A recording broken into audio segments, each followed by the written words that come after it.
నీ పాదాలకు వల్ల నా అడుగులు సాగాలమ్మా, నీ పెదవుల చిరునవ్వుల్లా నా ఊపిరి వెలగాలమ్మా.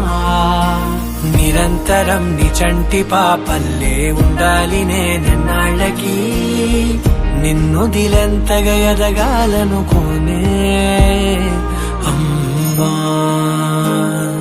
అణువణువణు నీ కొలువే అమ్మా.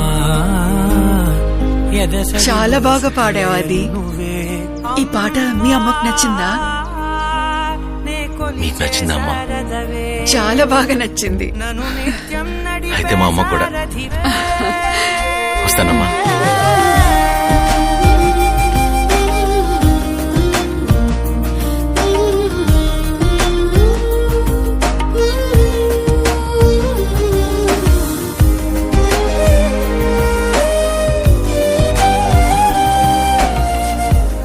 చక్కెర వేశాను.